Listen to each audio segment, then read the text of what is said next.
Now, I hope that you will have a Bible ready for the next several days. It is going to be absolutely captivating.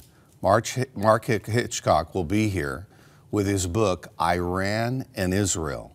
And this all correlates, not just with today's headlines, but Matthew 24 is as current as what's happening with this tumultuous Middle East.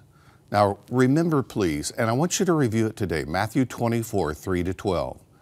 The disciples came to him privately said to Jesus, "Tell us, when shall these things be, and what shall be the sign of your coming and the end of the world?"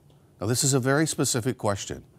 And Jesus answered and said to them, "Take heed that no one deceives you, for many will come in my name, saying, 'I am Christ,' and will deceive many." Now, make no mistake, every false religion, every cult, talks about Jesus Christ.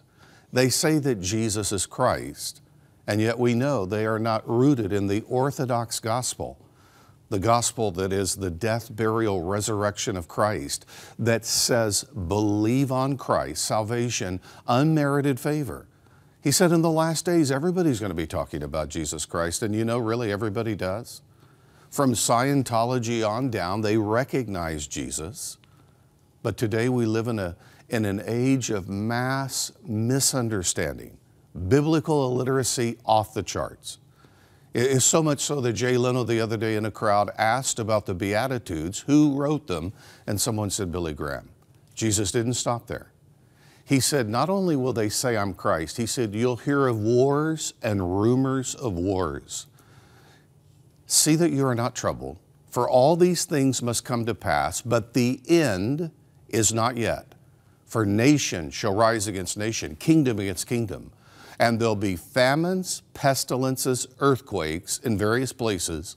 All of these are the beginning of sorrows. Now, every one of those signs are superabundant in the world in which we live. One of the major motion pictures gripping the world right now, The Impossible, about the Spanish couple in Phuket, that little island, when the tsunami came and 230,000 died. But we read of earthquakes and famines, and incidentally, pestilences, more accurately from the Greek, would be diseases, the proliferation of diseases, cancer. 1 out of every 4 will die by cancer right now in North America. Other parts of the world, it's far more cataclysmic. These signs are fulfilled. Jesus didn't stop there. He continued in Matthew chapter 24, and he said that then they will deliver you up to tribulation, and they will kill you, and you'll be hated by all nations for my name's sake. Many will be offended, will betray one another, and will hate one another. And then many false prophets will rise and deceive many, and because of lawlessness, that it will abound, the love of many will grow cold. Now, we live in a lawless society. Thank God Canada does not have what we have in the United States, a murder rate of 30,000 people murdered. But remember, an equivalent number kill themselves in the United States, 1 out of every 20 minutes. Crime is off the charts. And gun control, does the United States need an adjustment like Canada? Absolutely. We have to look no further than Newton, Connecticut, and yet it is all over America. Adam Lanza, who walked into that little elementary school and 20 kids were killed. Lawlessness, crime. Jesus said, the love of many will wax cold. Well, that's as current as the culture in North America. Jesus didn't stop there. He said that false prophets will abound, and they will deceive many. In Hollywood right now, the #1 religion is Scientology. The #1 religion. Makes perfect sense. You don't do drugs if you're a Scientologist. So many of these actors, addicted on their way up, they get them clean, and they begin to talk about a new faith. So the IRS, what we would call the Revenue of Canada, recognizes Scientology as a church. That's a total misnomer. There's a confusion. Now, all of it centers, though, to this very careful area of Israel, the size of New Jersey, where our team was not long ago, And God said in Genesis 12, I will bless those who bless you, and listen, I will curse those who curse you.